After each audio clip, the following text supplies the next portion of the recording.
episode of The Struggle is Real! We are so excited for today's show. I am your host, Mahalia Latorchu. I am Ryan Pack. And I'm Eric Francisco Medina.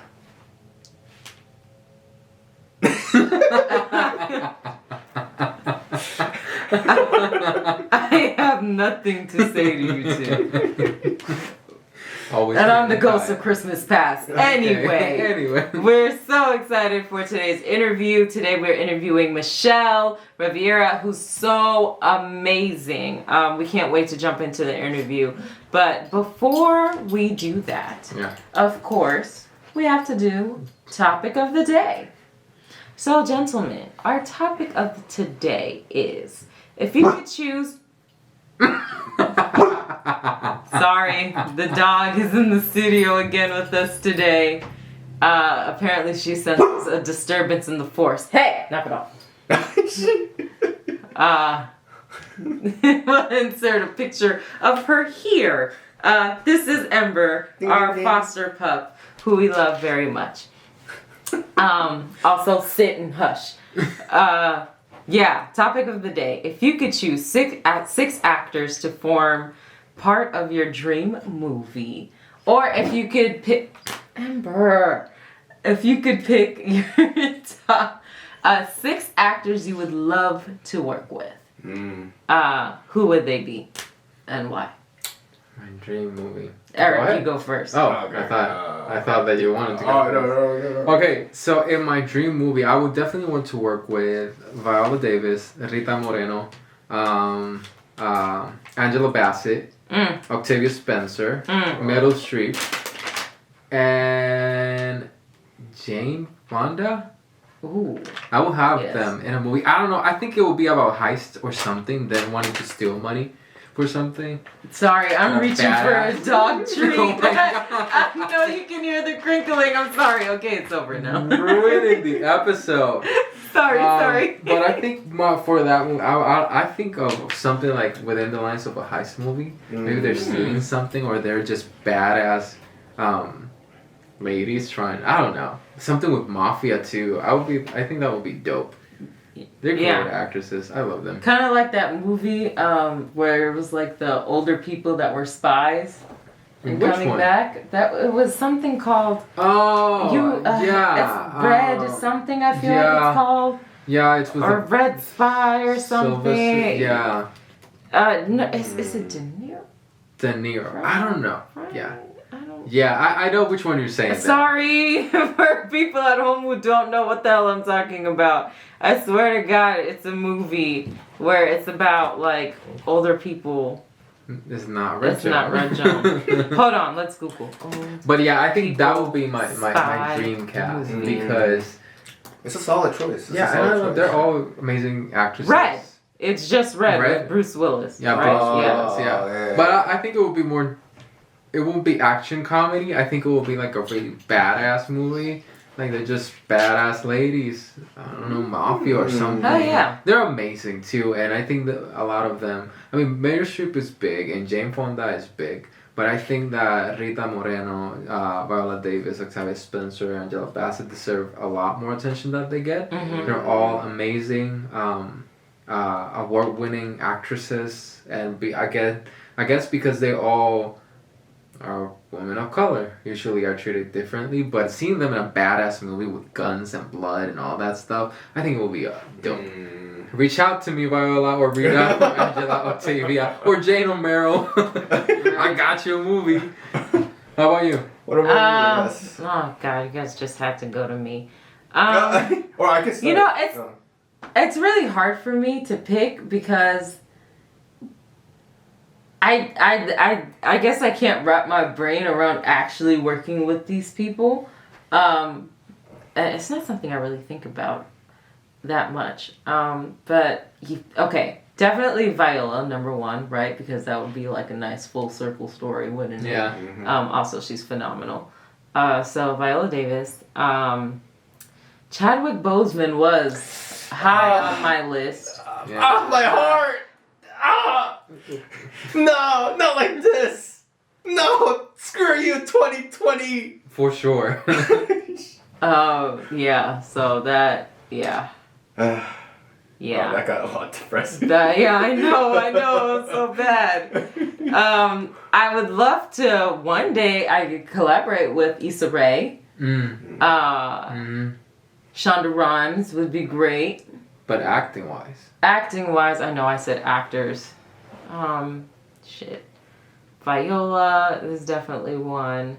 I think Meryl Streep is definitely one. Even still, Issa Rae.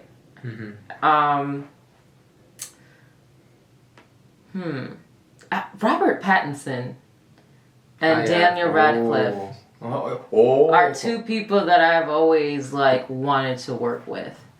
I think Robert Pattinson is a very good actor, and I really like his acting approach. Like everything that I watch him in, yes, even including Twilight, I thoroughly enjoy. He's weirdly on my list of people I would love to date as well if I wasn't taken. Yeah. Wow. I don't know why. Are you serious? And Daniel Radcliffe, because I think he's very versatile. Yeah. Like, because he does Tony. I see he does Tony. He does Broadway, like musicals, theater, and movies, and he's done the indie route too. So like he's a very versatile person. It's not. Did I say a lot of people? Yeah, I think it's accepted. Last one, Keanu Reeves. Oh yes. That Yeah, actually, he's he was one of my lists. The top 6. And how about you? yeah. Keanu Reeves? Keanu Reeves, Stephen Yeun, Benedict Cumberbatch. Oh. God, he was on my crush list for a long time.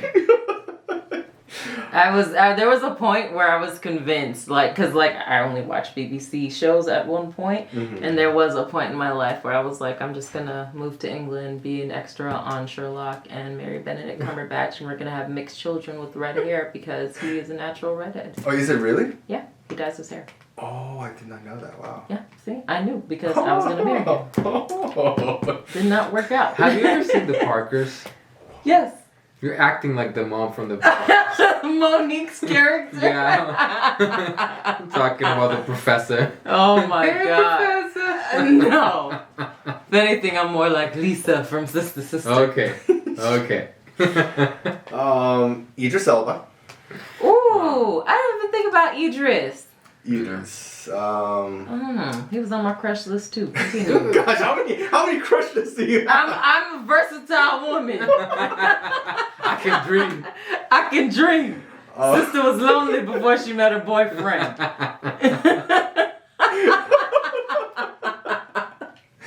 Hey, not gonna lie, it's a solid choice. No judgment here. It's a solid choice. Yeah. I have an interesting taste. Yeah. Scarlett Johansson. Ooh. After watching Jojo Rabbit, I'm like, wow, I still haven't seen that. Oh my gosh, watch it. But I know she's a good actress. Yeah. She wants to play trees. Who? She wants to play trees. Shut up. What is? Eric made a very bad joke. Good to continue. God. Oh my god.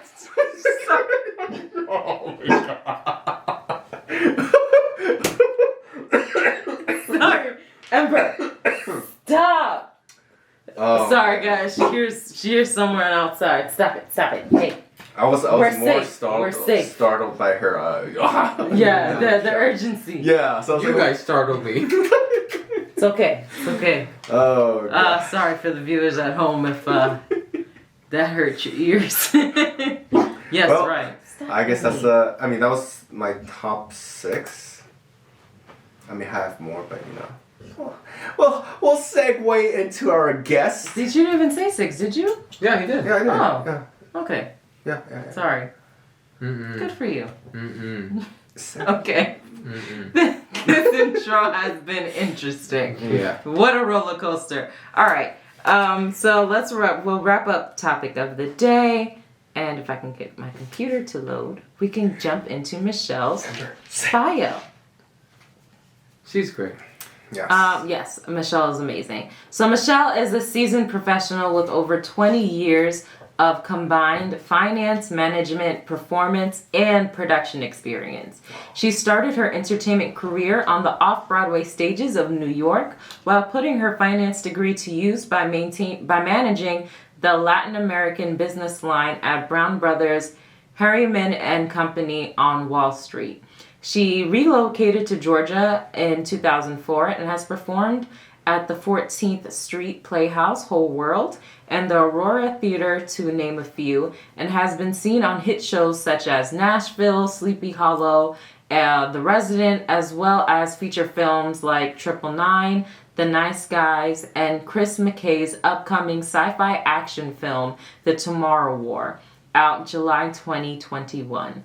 Michelle has produced and written several short films, including the award-winning cross-generational film say it with me. Encuéntrate. Yay. Which has distributed internationally by the Shorts Entertainment Network. She is currently executive producer alongside Arthur Wiley in an upcoming thriller written and directed by Jeffrey Reddick, scheduled to shoot in early 2021. Michelle has previously served on the SAG-AFTRA Atlanta board. She is co-chair of SAG-AFTRA's, or used to be a co-chair of SAG-AFTRA's Atlanta Diversity Committee, and currently serves on the board of Women in Film and Television Atlanta as the chair of the Scholarship Committee, which was a scholarship that I applied for and miraculously got. And we'll talk about that later on. But if you are a student female filmmaker, I highly encourage you to join WIFTA and apply for their scholarships. Yeah. So with that being said, let's call Michelle. Well, Michelle, thank you so much for being here today with us. We're so excited to get this interview started. The first question we always love to ask is, tell us a little bit about yourselves for the viewers at home who don't know who you are. All right. First of all, thank you for having me on. I know that we went back and forth for a hot minute, so I appreciate y'all remembering and be like, let's get her back on here. So thank you. Oh man, that question a little bit about yourself is sometimes like, where do you start, right? Yeah. It's like, well, I was born in Santurce, Puerto Rico.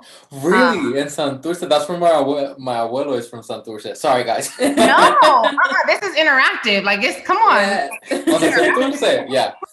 Yes, I was born in Santurce to a Puerto Rican father and a Dominican mother. And I don't remember, honestly. I know I lived in Puerto Rico for a while, but then we moved to Texas. My father was from New York. Like, his family lived in New York. So I ended up in New York. And I always say that that's my stomping grounds, because that's what I remember most, is growing up in Brooklyn. Yes. And then, I went to, high school in Brooklyn. I went to LIU in downtown Brooklyn. I graduated from there. And then I just ended up in Georgia somehow. Oh, but seriously, the way I ended up here in Georgia was I was a single mom for 10 years. And I used to do in New York, I graduated with my finance degree, and I double majored in finance and theater. So my love was theater. And it was like, well, how do I perform and support my family, and working on Wall Street, it's not like you have a lot of time for the creative side, right? Yeah. Especially as a woman and trying to, I've learned, and I don't think I knew this 20 years ago when I started working on Wall Street, I learned that I'm pretty competitive and I want to do well at everything that I do. It's like, wait a second, I'm not going to half-ass something. I want to be great at it. So when I started working on Wall Street and they said, well, you have to have your Series 7 in 6 months, and then you got to take your 63 if you want to keep your job. And it was like, okay, bet, you done given me a goal and I got to work towards this. So I didn't get to perform in the beginning a whole lot.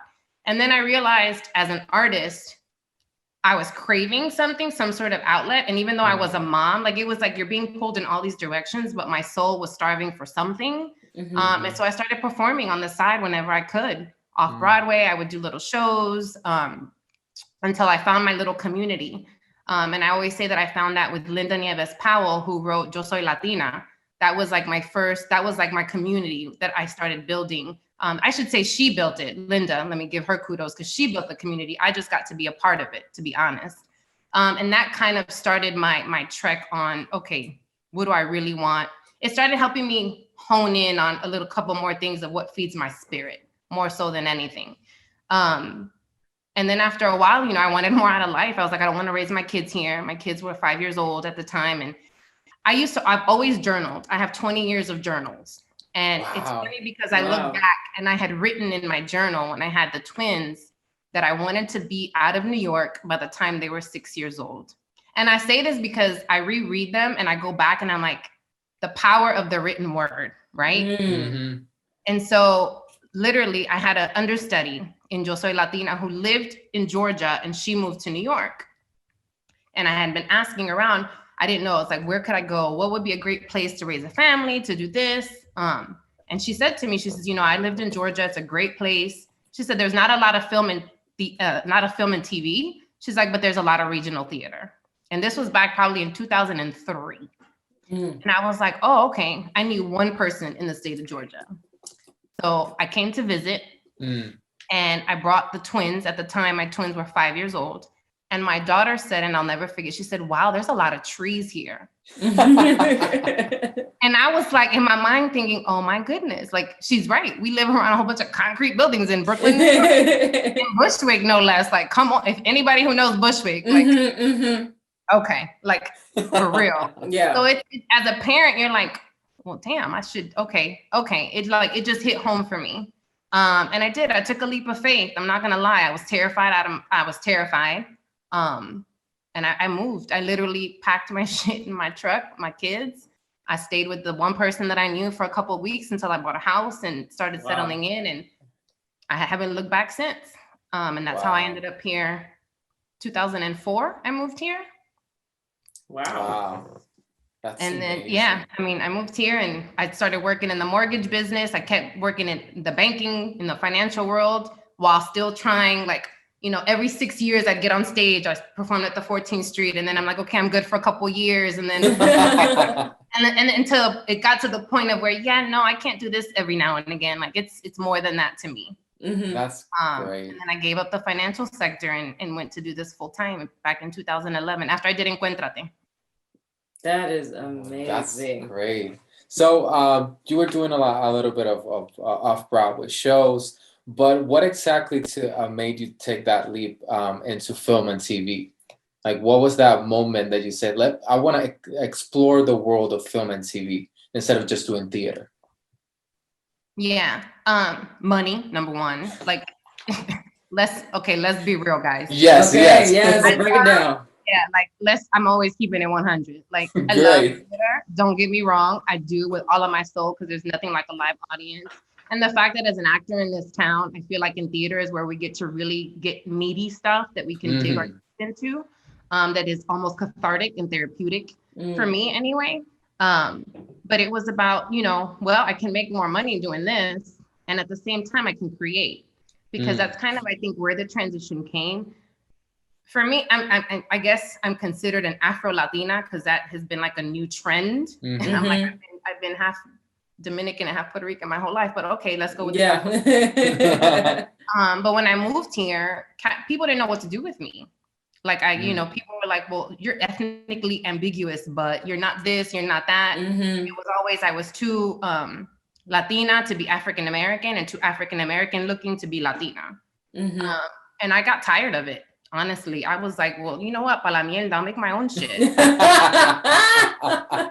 And that's how it started. I was like, that's how I started writing Encuéntrate. And I was like, and I wanted to be a Dominican family. I was like, my family's dark skinned. Like my mom is a lot darker than I am. My grandma used to call me pote de leche because I used to feel bad for being so white. I was like, well, shit, I want to be dark like everybody else in my family is. And so I just wrote Encuéntrate, and I was like, and my actual uncle is the grandfather in it because he's dark skinned. And I was like, Theo, I called him and he flew down. Like it just started, that process of creating my own work was truly, I think, the motivator to, you know what, I have a voice, I'm going to use it, and I want to go in this direction now. That's great. So I think that was probably the biggest turning point for me. Yeah. So how has your financing degree helped you alongside with filmmaking? I have to imagine that it's helped quite a bit, because as filmmakers, sometimes we don't think about the financials or the business side. So that part suffers for a lot of indie people. Absolutely. I think it helped me most in the sense, well, just the business sense helped me when I did Encuéntrate, because for me, I use like both sides of my brain. So that analytical part was like, okay, if I make a short film, like what's the point, right? What's the end goal? Like it was, and I made a business plan. I made a business plan for it. I learned that, and this is all stuff I didn't know before, but I was like, well, there's an Oscar, there's an Oscar for short films. So I started researching that, and okay, what festivals do I have to be in? I made spreadsheets, and that's kind of how it started for me. And then the budgeting, it was like, okay, well, so it's funny because I never went to like a film school to learn stuff. I just started doing everything in a business sense. Well, what makes strategic, and, applying all of that to it. And I did. I got to, after I did Encuéntrate, I went to LA. I won awards that I needed to win to be able to qualify to submit for an Oscar nomination.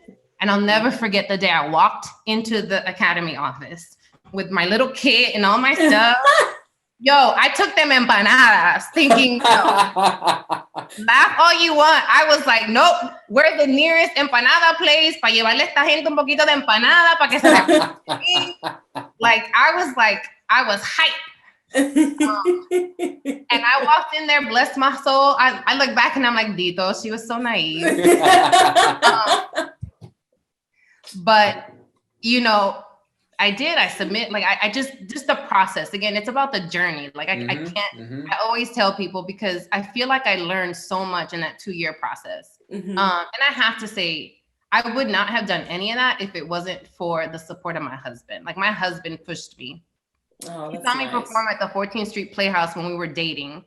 And we were both, he's an attorney. So we were both in that business world, if you will. Yeah.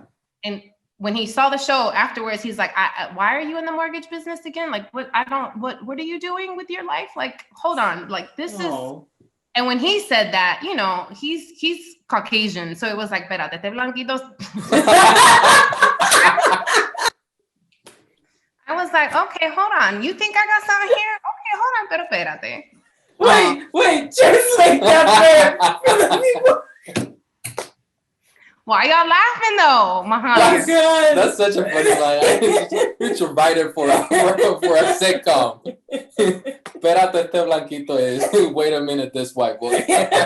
But it's true, like, and I know people don't talk about race and stuff a lot. We do in our house because we think it's funny. Like, it's funny. Like, honestly, you come from such different backgrounds, but yet there's this commonality and this place of, we meet right here where we can understand one another and we can agree to disagree, right? Yeah. And we accept each other for who we are. And that's a beautiful thing. And that's lacking in our country right now, but we won't even get into that. That's a whole other conversation. Girl. But yes, so that the financing has, like, just the business background, I think, has been so crucial to my process, for my journey, because it's how I've kind of been able to maneuver into this space. And then transitioning into producing, which has been, it's funny because I'm producing a film. I'm an EP on a feature film right now with Arthur Wiley, written and directed by Jeffrey Reddick, who built the Final Destination. And for a long time, I don't think people realize my business background at all, until Arthur is the first person a couple of years ago saw my resume and he said, wait a second, she can talk to my investors. She not only is on the creative side, he said, but she can have an educated conversation with the people who give us money. Yeah. And that's when, so like, oftentimes a lot of the people with the money don't know how things actually work on set. And vice versa. Like, a lot of creatives, I think I'm fascinated by the business side of filmmaking, especially the last 4 years. I've made it a point to learn the intricacies of investing. Yeah. I've made it a point to learn, I have to give kudos to Rick Wright, who was my mentor for a few years and literally taught me the ins and outs of our tax credit and how that applies to an investor so that I can speak to investors. I've been very blessed to be able to just be in those conversations, to be in those rooms. And I think I wouldn't have had that opportunity if I didn't if I hadn't worked on Wall Street, if I didn't have a Series 7, if I didn't have a 63 and understand those conversations, Yeah. to where those investors will be like, oh, okay, she's, you know, she understands. She knows, yeah.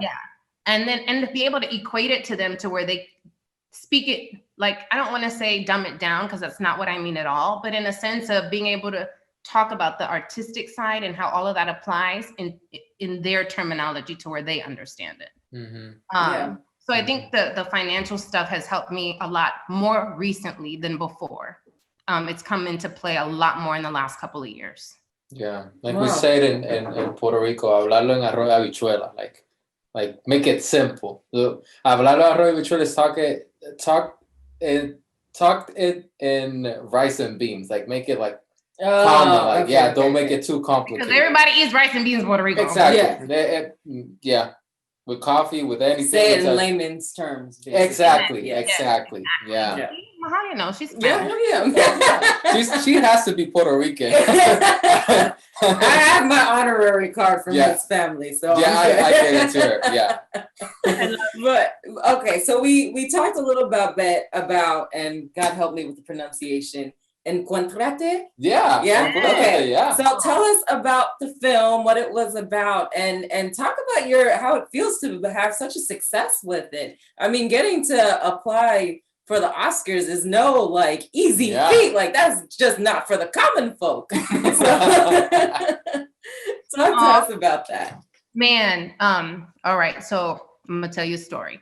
It started. I love stories. I love hearing them too. But I took a workshop, and you know how you get up, when you take these acting workshops, sometimes you get up and you gotta introduce yourself. And at the end of the workshop, it was like, it was different because they had us talk about what your goals are or whatever. And I had just had my youngest. She was like 8 or 9 months old, and I was, having a little pity party. I'm not gonna lie, like the post whatever depression and all this stuff that they talk about.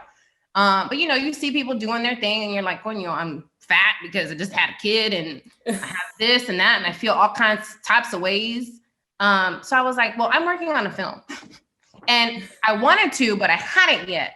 And so once you verbalize it, like I always say, again, the power of the written word and the power of the spoken word. Yes.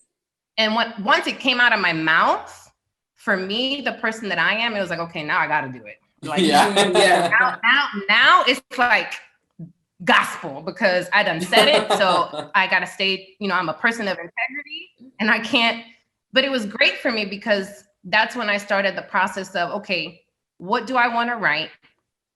I took a workshop with Josefina Lopez in LA, who wrote Real Women Have Curves. And I signed it. It was my first NALIP. I went to my first NALIP, I think in 2010. I went to my first conference. And for people who don't know what NALIP is, it's the National Association of Latinos Independent Producers. Yeah.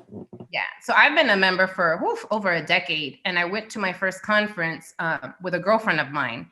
And I signed up you had to back then it was really cool because you had to apply for the workshops, and then, like Josefina would read, you had to submit a page or two of a script, and they would decide if you got in. And so I got into Josefina's workshop, and I'll never forget, oh my gosh, I'm sitting here thinking I'm going to learn about structure and, 3 acts and 6 acts and all this stuff.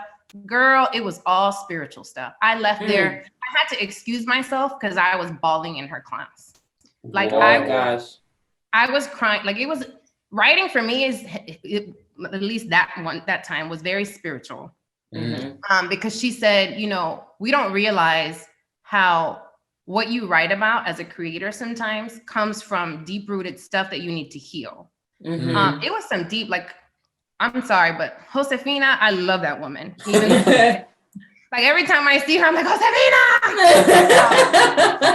Because she doesn't she knows because I've expressed it to her, but the impact that workshop had on me as a beginner, my very first, and that's kind of how my Encuéntrate journey started. It's honestly based on true events of a very traumatic experience. I obviously doctored it up a little bit because I wasn't ready to share all the true stuff, but it's the spirit of it, things that happened in real life. And it was a very difficult period for me, which is why it's such an emotional piece for myself. So in hindsight, you look at like, oh, what could I have done different? But I'm very proud of it. Yeah. And then after that, after I went to that Nalit, I found my director there, Sonia Fritz. She had just finished directing that year. They were premiering America with Edward James Olmos. Oh, yeah. And that was Sonia's first feature film because she was a documentarian. Mm-hmm. And luckily, you know, that was the beautiful thing of Nalit. And I'm not saying that it's not still a beautiful thing, Nalit, but it used to be so accessible. People were so accessible. Like it was how accessible people were, how you can have these amazing conversations with just some amazing people who were so willing to share with you. Mm-hmm. And that's kind of like literally I approached her because I felt like I had nothing to lose. And, you know, we met up in New York one weekend and had dinner. And then that it kind of went from there. And I looked in town, like I joined all the organizations, GPP, Yo no sé qué, trying to find my tribe in terms of a director, a crew. And I'm sorry, but at that time, and I'm not sorry because this is how it was then. It just is, and it's the truth, and I'm not gonna lie. But good. I mean, nobody wanted to, you know, and I was like, you know what? Honestly, I didn't know what to do. So one person whom I love Trish, had lunch with me, and she said, she's like, I know a DP. I don't know if you guys know Jessica Emoto Harney from Captain Crazy Productions. Oh no, I don't know. I think I've heard that name. Yeah. Yeah, she's bi-coastal. She used to be in town a lot, but she's more in LA these days. But she told me to reach out to Emoto. I did. And she went from being my DP to being my co-producer. Whoa. And, wow. And I mean, when I tell you I love this woman, if she's watching this, she knows I love her. I adore her in every sense of the word because she's such an independent gypsy in terms of she does everything from editing to like the baddest DP, the baddest, like she's just dope in every way, like just so dope. And when she signed on and she says, I'll help you with this. And that was to me the biggest blessing because we hired Sonia out of Puerto Rico. I let Sonia bring her DP out of Puerto Rico, who brought his camera assistant out of Puerto Rico. And then everybody else we hired locally. And we did. I mean, we put together a 6-day shoot for this short. It was a 28-minute short. I was my own locations manager, producer, craft, like my own, you know how it is. Like I was driving all that. I got, you know, all of our locations in kind. Like I was surprised once the ball started rolling, how much easier it was to get help and support. We shot the film. And then after that, I feel like that was the easy part because I feel like the hard part was after you shoot it. So getting it edited, and then doing the film festival circuit, that was me by myself, you know, just pounding the pavement. We did a few festivals. We won some awards. I think the one I'm most proud of is the Greenville because we did, I mean, Greenville, South Carolina. Like if you think about that, and someone said this to me, it's like, that's the white Bible Belt of the country, right? Sure is, yeah. And here comes Latino film, which even though it's a Latin family, I feel like it's a universal theme, right? And we won the Audience Choice Award there. Wow. That's beautiful. And I went every day and like I sat in on all my screenings. I was like in the back. I was in the back. I was like a little kid, like a parent with a new child, like watching everybody and like looking at people's faces and trying to figure out, okay, what did they think? And I could never tell.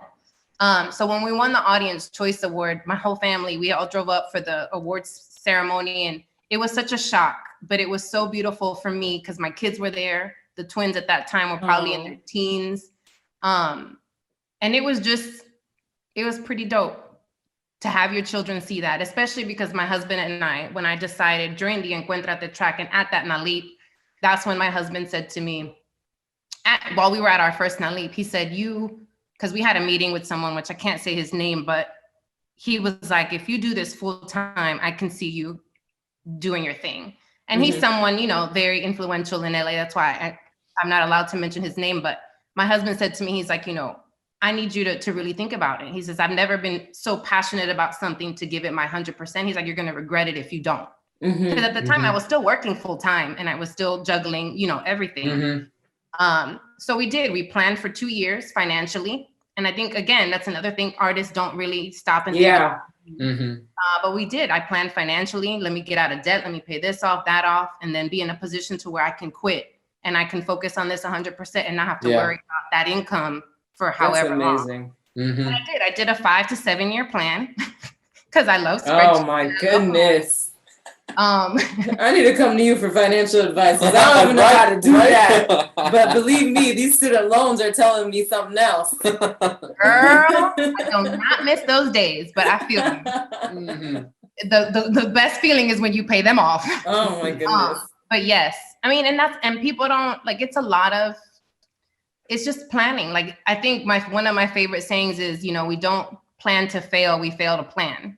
So it's not that what you plan is going to come out the way you plan it. No, it never does. However, you have a blueprint and you just got to be ready to deviate whenever necessary and stay open, stay open to the, I call it the magic of the universe because it's there. And if you're open to it, it's going to find you. Yeah. Yeah. But I mean, that's my Encuentrate journey. It was a lot of years of all of that. And then after we did the film festival circuit and I submitted to the Academy, we didn't get nominated, which I was a little bummed about, but I was super excited because I got approached by a friend of mine who had a relationship with the Shorts Entertainment Network out of the UK, and I got a distribution deal for my short. Nice. So, I mean, that is literally the best thing that you can hope for with your short film, is that you get a distribution. Yeah. And it became my calling card because I was excited. I talked to, the CEO was based out of Santa Monica, and they gave me a domestic and an international deal. So it was a 3-year deal, and I got domestic and international distribution. And I was like, well, okay, go me. I was like, but again, it was asking, asking, and just going for the ride, man. Just really going for the ride. Yeah. And then once that came through, it was like, okay, I'm good. Now what do I do next? Yeah. But that's about it. That's amazing. So you're part of 2 great organizations. The first one is Lima, and we had Gabby and Denise here before. They have talked about Lima, so we already know about Lima. We support Lima all the way. But you're also part of WIFTA. Can you tell us a little bit about WIFTA and what are they doing and why are they helping so much women in film in Atlanta? Yeah. So Women in Film and Television Atlanta is, Atlanta's, I think we're the second oldest WIFTA, with women in film and television, I should say, because WIFTA is only to Atlanta, because then there's WIFT, and then you have your international and LA. But I've been on the board for, I think, 4 or 5 years now. And I've always been a member, but I joined the board because, one, Latina representation. We always talk about, everything is so black and white to me everything is so black and white. And I was like, no, there's more people than black and white people around. There's us Latinos and there's some Asians. We're all out here. Yeah. And part of me wanted to have that presence there. And so that was one of the reasons I wanted to be on the board. And just all the programming, they give so much great programming when it comes to, especially the last few years. I think with LaRonda as our president, and even right before that, they did everything from, producing labs, directing labs. I mean, teaching, how to use movie magic. Like there's just so much that I used to think I wish I would have had that 10 years ago. If it would have been, something that I knew about, oh my gosh, imagínate. Yeah. I could have saved a lot of time and money. But I'm so grateful that that's there now. Unfortunately, this year, of course, with COVID, things have slowed down almost to a halt, unfortunately. But hopefully that'll be over soon as well. Yeah. And then for me, the role I play in WIFTA that's important to me is a scholarship program. So when I came on board, they had done it in the past, but it hadn't been done in a few years. And so I asked for it to come back and that I would spearhead it. I didn't mind, spearheading it, raising the funds, and doing all the work for it. I didn't mind at all because I go back to my own experiences. I didn't have, I always want to give what I didn't have. You know what I'm saying? So to make it a little easier for the people coming behind us, I feel like that's so important. Yeah. Because we're all in this together. We really are. And so they were like, go ahead. And I love that, they're all about whatever if you have a vision for something, go for it, run with it. And I love that because they empower you to empower other people. Yeah. And so a couple years ago, I want to say 3 or 4 years ago, we brought the scholarship program back. And the first year I did it, I started with 1 scholarship. The second year, I want to say we gave away 2 scholarships.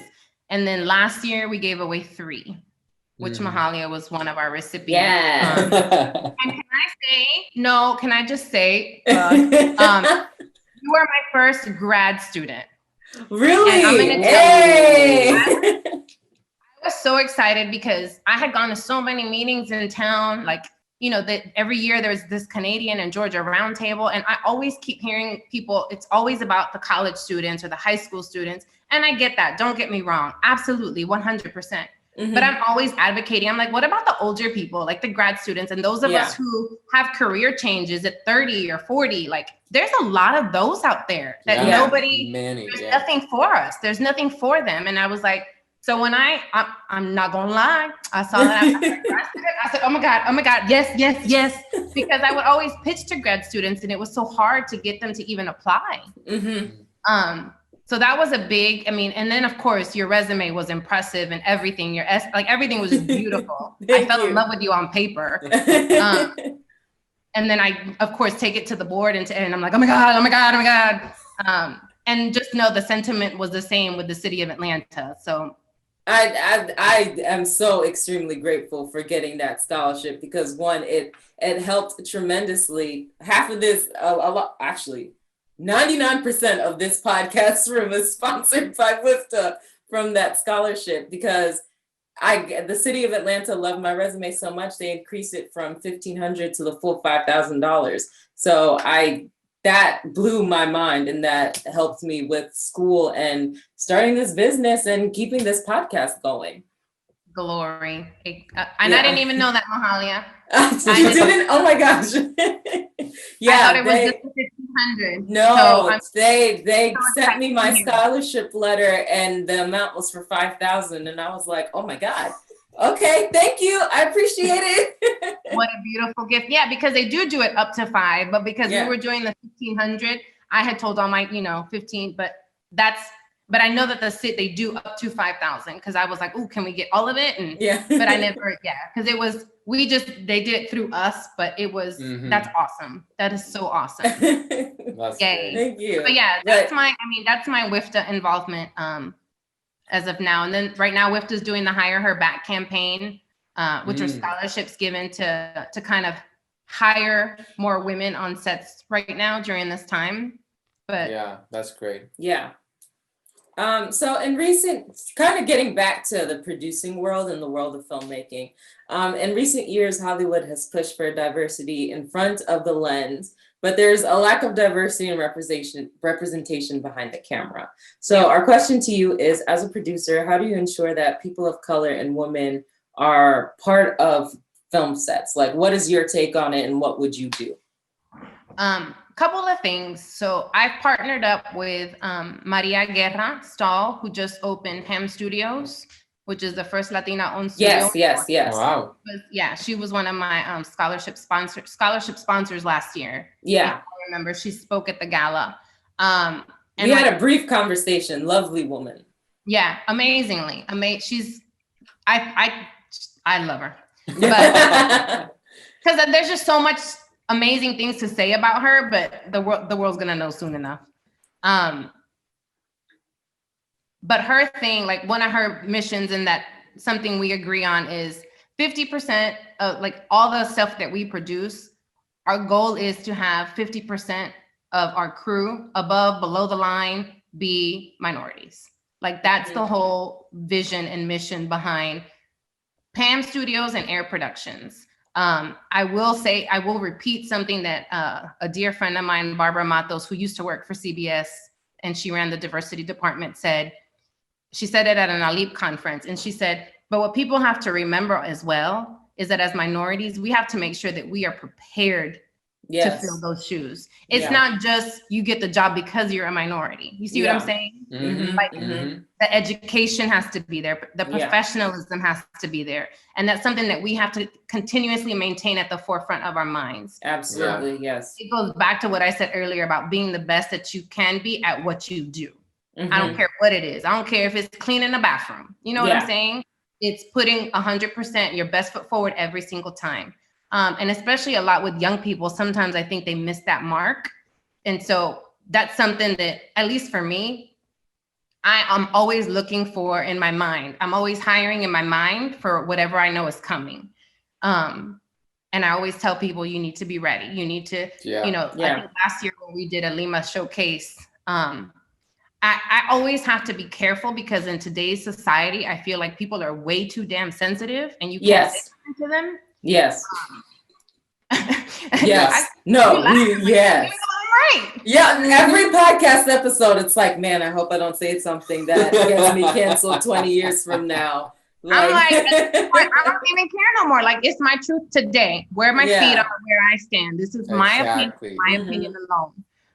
And my voice alone. So I don't mean to offend in any shape or form, but it's the wussification of America. It's like you gotta have, and I don't know if it's because I'm from New York and because I'm Latina, like have a backbone. I love constructive criticism. Yeah. But I've learned that people, when you say anything, if it in terms of being professional or just, hey, you should know X, Y, or Z, it's like, oh my gosh, did you hear what she said? And it's like, okay, we're not gonna get nowhere like that. Yeah.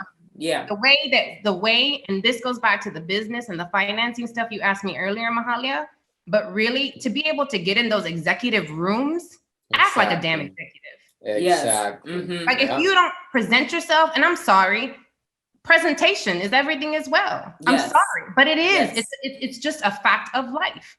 Put your best foot forward all the time. If you want to be an executive, act like an executive. What is it? What's that saying? Don't dress for the job that you want, not the one that you have. Yes, absolutely. Act like you have the job that you want, not the one that you have. Is what I say. Yeah. So for me, like, and I love the example of one of my newest co-producers, Arthur. I look up to Arthur so much.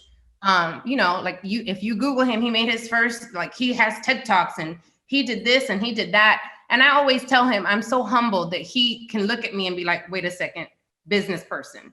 I can put her in front of, you know what I'm saying? And that's exactly, for me, my in, if you will. Because I do want to give other people opportunities, but please know you have to correct, because at the end of the day, that's going to be my credibility. Exactly. And when we're in an industry of where everything is word of mouth and your reputation is everything, like you have to be correct. You have to be careful. Absolutely. And it's not that you have to know everything, or because nobody knows everything, because I'll be the first one to tell you, I have no idea, but I'm gonna find out for you. You know what I'm saying? I might not know, but I'm gonna know somebody who does. Yeah, but that's the key to being a producer is I don't know, but we're gonna figure it out and we're gonna do it right now. And I'm gonna solve this problem ASAP. I know time is money. And it's just being able to own up to stuff like that, and just I'm keeping it 100 in a loving and kind. Like I'm all about high vibrational. There's a certain way to say and do things, and let's just not be so damn sensitive. Yeah.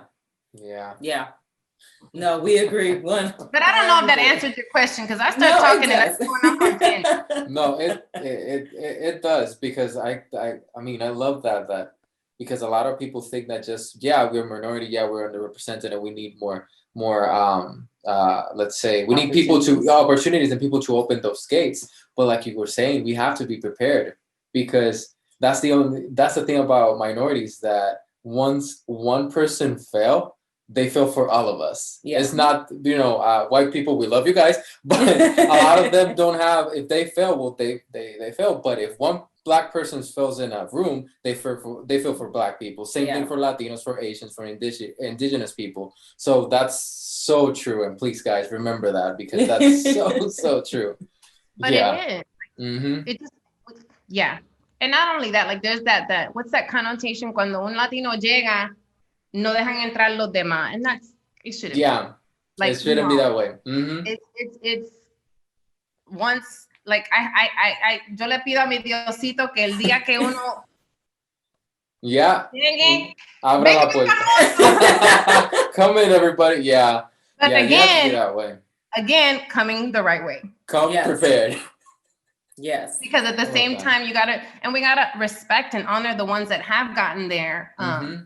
You know, they're not gonna just let anybody come along with them because that's their reputation and their credibility. Yeah. They work their asses off to get there. Exactly. You know, so Yeah. sometimes people can't get offended when people don't want to do X, Y, or Z because, and I get it 100%. Yeah. Yeah. You have to be prepared. You definitely have to be prepared. Yeah. Well, Michelle, you have been an amazing guest. I mean, we have loved We can ask everything you a that million said. more questions. But before we go, we have to ask you the most important question of this podcast. And it is, what is your favorite movie and what is your favorite TV show? I know it's hard. I know. But you know what? Y'all caught me on a good day because last night, Disney Plus, I noticed they added one of my old favorite movies. There you go. And don't laugh at me because my family was, oh my God, Ever After with Drew Barrymore.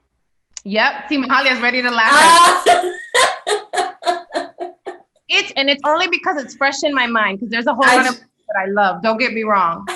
But for a whole year of my life, when I tell you, and it was a very depressing year, I watched that movie every single day and romanticized. I'm serious. I'm bearing my soul here. I'm loving it. I'm loving it. Love it. I love it. About my Prince Charming. I kid you not. I kid you not. And so yesterday, because I'm so over all the sports and the Atlanta Braves and the Dodgers, I'm like, oh my God. So last night after the Braves, no, it wasn't the Braves. After the Dogs lost to Bama or were losing, I put on Disney Plus and I was like, oh my God, they put Ever After on here. 2 a.m. So right now, today, that is my favorite movie again. Good. All right, what about TV How show? far I've come in life. Yeah. Yeah. Mm-hmm. So favorite TV show. Oh my God, there's so many. Top 3 at least. Okay, top 3. And because you guys got to remember, my twins are 22 now, so they're grown. But I have an 11-year-old, and we watch together a lot the Goldbergs. Goldberg is a good I show. love it. Okay. I love the 80s, so that takes me back. And she loves that show, and it's a great family show. Mm-hmm. So that's one of them. Oh my goodness, what else? Oh my gosh, can they be shows that have already been done? Yeah, of course. How to Get Away with Murder. Yeah. Oh my gosh. I mean, goals. I want goals. Queen. Yeah, goals. Super Queen. Yes. And Scandal. Scandal. Girl, Yeah. I used to love me some Olivia Pope. Kerry Washington. Like, I remember her from Save the Last Dance to watch her awesome the way she did on Scandal. I was like, oh my God. Reina. Let me tell you. I'm like, Kerry. Oh. Yeah. Scott, she was great in Scandal. Yeah, she was really good. Phenomenal. Mm-hmm. Yeah, shout out to Shonda. Shonda is creating. Right? I do Shonda show. I love her too. Yeah, she's fantastic. I was just talking about her the other day. I love her energy, and I love that, like, it doesn't matter who you are around her. If you get too much of an ego, if you start to act too much out of line, guess what? You're not a character on the show anymore. You dead. Wrote you off. Nobody is safe. Yeah. She has a master class that I took on the masterclass website. Yeah. She's amazing. I love her so much. Mm-hmm. So Yeah. much. I read her book, The Year of Yes. Powerful. Okay. Powerful. That literally helps me shape me coming out. It's really good. Nice. So what is it? The Power of Yes. No, it's The Year of Yes. So it was like a year where she decided to just say yes to the things that scared her and how that helped her with her career as well. Wow. Yeah. Amazing. So it's a good book. One of my favorites outside of Mother of Black Hollywood by Jennifer Lewis. That one's a really good book. Jennifer Lewis. Yeah, she's hilarious. She's amazing. Well, thank you. Thank you so much for doing this, Michelle. We had so much fun here. You're a phenomenal guest. We could have asked a million more questions. So I guess we're just gonna have to invite you back on the show to ask the rest of the million questions. But congratulations to you.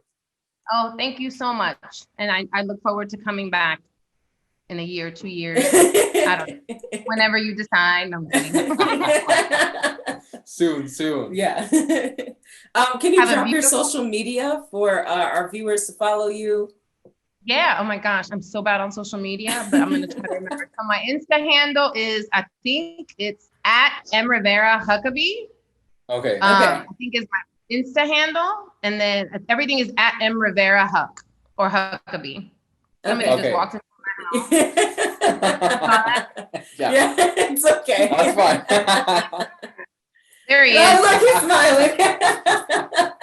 He's an up and coming rap artist, so you'll hear about him soon. Ooh, okay. Does he need a music video?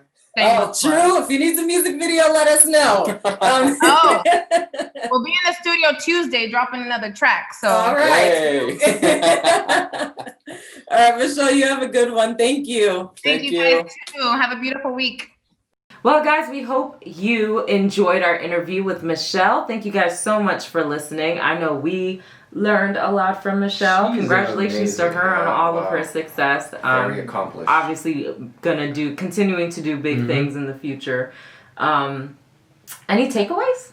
I mean, the whole thing about being prepared to come into the industry, I think that was amazing. I think, and we know that, but I think a lot of people do not understand that. That we need representation, but we also need good representation. Yes, we Just do. because you're a person of color. Act like the executive you want to be. Yes. Also, what she said about the power of The written word and the spoken word. There are power in our words. So poetic. She was great overall, right? Maybe I'll try journaling. Yeah. I've never done it, but that's not true. I've tried to journal, but I have an older sister, so that didn't go too well for me.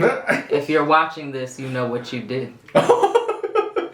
You'll tell me later, don't worry. She just read it, that's all. It was that such an invasion of privacy. It's like, fuck it, my journal's up here now. Can't break into this. Unless she inceptions you. Okay, what do you like about the conversation, Ryan? Inception. I like the fact like what the way you laughing? Oh yeah, I did like the fact like when she said like if you just because you're a minority and you were brought in like you have to be prepared. Like you can't just show up and like don't know anything. So I really like that when she said that, and also I like that she has a business background because that's right. Ryan was a finance major in undergrad. Yep. So I was like when she said that I was like so I'm not the only one. Yeah. Mm-hmm. Oh, okay. She was great. Yeah. The show was amazing. We're gonna ignore what Ryan just did. The what is this called? The Millie Rock? Is Yeah. that what you were attempting? Mm-hmm. Wait, am I doing it wrong? Yes. I don't Very know much if so. I should do Maybe it. because I was sitting. Okay, that's No, it's not because you're sitting. It's because it's. Somebody pal. teach me how to dance. No, pal. Take it away. I'm pal. sorry. Ryan's got me a little messed up right now. All right. Thank you guys so much for listening. Please subscribe to our podcast on Apple Podcasts, Google Podcasts, Anchor FM. We're on a whole bunch of different platforms. Even on Spotify, you can find us. We're there. Please look at our merch store. Get your hats, your t-shirts. We're going to start rolling out some new merch for you guys to purchase and buy. And yeah, that's it. Thank you so much for listening. Ryan? As always, keep creating, people. Keep creating, guys, and we will see you next time.